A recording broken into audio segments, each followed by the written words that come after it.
आज का जो विषय है हमारा वो है आपको सिविल सर्विसेज का प्रिपरेशन हम कैसे करें।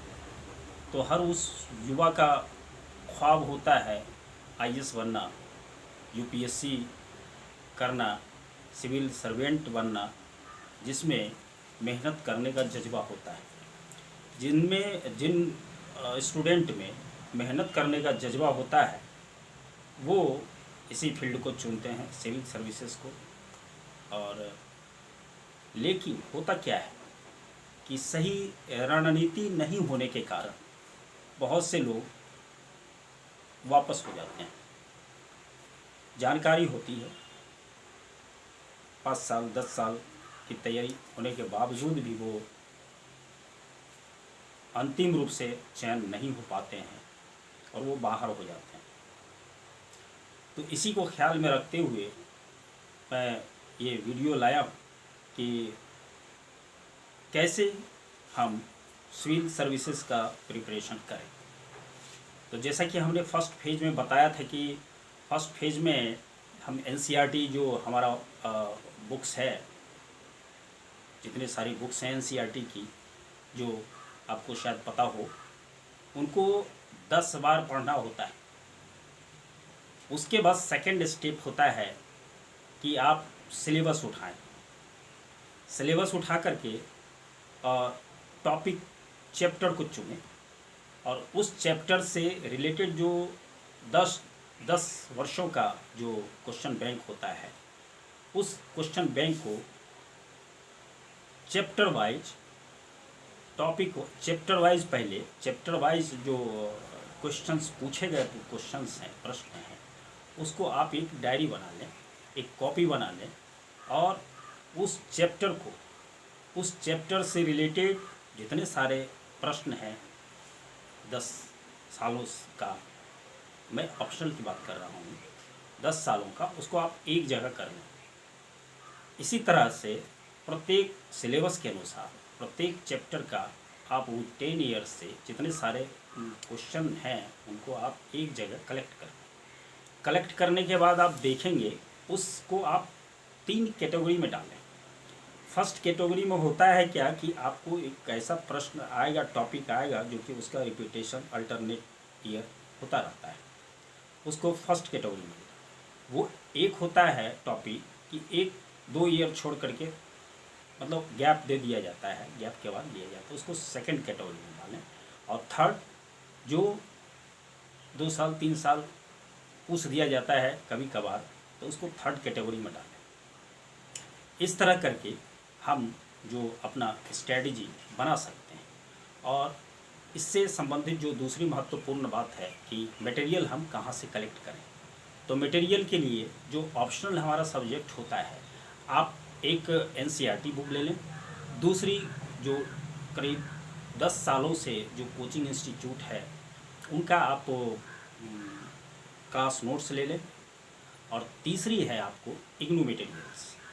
ये तीनों का आप ले करके अपना एक नोट्स बनाएं और उस पर जो फोकस है, आपने जो क्वेश्चन जो देखा है, पैटर्न देखा है, कुछ प्रश्नों का जो पैटर्न देखा है कि किस तरह से प्रश्न आते हैं, तो उस टॉपिक वाइज आप इससे नोट्स बना लें। ये हो। दूसरी बात है आपका ऑप्शनल का, तो सॉरी ये जीएस का। तो जीएस में हम इसी तरह की स्ट्रेटजी बनाएं कि जो हमारा सिलेबस है, सिलेबस का वो चैप्टर देखें कौन सा चैप्टर है, और उसको हम एक जगह, जैसे पर्यावरण से संबंधित जो भी टॉपिक हमारा है उससे संबंधित जितने सारे 10 ईयर्स में प्रश्न हैं पूछे जाते हैं, उनको आप एक जगह कलेक्ट कर लें चैप्टर वाइज जो सब उसका भी, जैसे आप पॉलिटी कर रहे हैं तो पॉलिटी का भी वही एक जगह चैप्टर वाइज आप उसको एक जगह कलेक्ट कर लें। और जिस तरह से आपने ऑप्शनल भी किया था कि वो कैटेगरी बनाना है, तो कैटेगरी आप बना लें कि किस टॉपिक का मतलब रिपीटेशन हो रहा है, बार बार रिपीटेशन हो रहा है, मतलब 1 साल छोड़ करके 1 साल, मतलब अल्टरनेट ईयर्स आपका। तो उसी टाइप से इसको भी आप चैप्टर वाइज जो है बना लें। और अब इससे महत्वपूर्ण चीज़ क्या है कि आप इसमें मटेरियल कहाँ से लाएं। तो मटेरियल के लिए वही आप जो मैंने कहा एनसीईआरटी बुक है, और दूसरी आपको स्पेक्ट्रम है, और तीसरी आपको जो दो आप ये लें, न्यूज़पेपर लें, टाइम्स ऑफ इंडिया ले लें, और एक दैनिक हिंदी में दैनिक जागरण आता है न्यूज़पेपर, वो ले लें।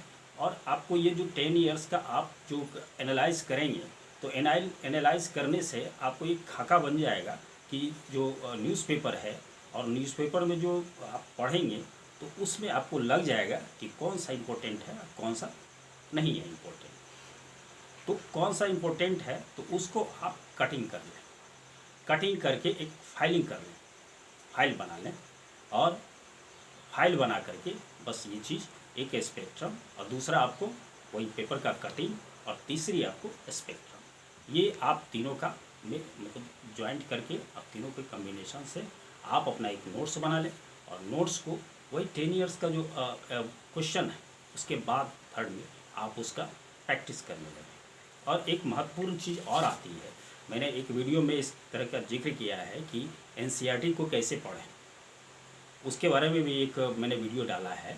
और एक है कि मेंस का जो प्रिपरेशन है वो कैसे करें, मतलब ये क्वेश्चन कैसे लिखें। क्वेश्चन होता है क्या कि लिखना तो प्रारंभ कर देते हैं, अब ये सोचते हैं कि इसके आगे क्या होगा, अगला स्टेप क्या होगा हमारा।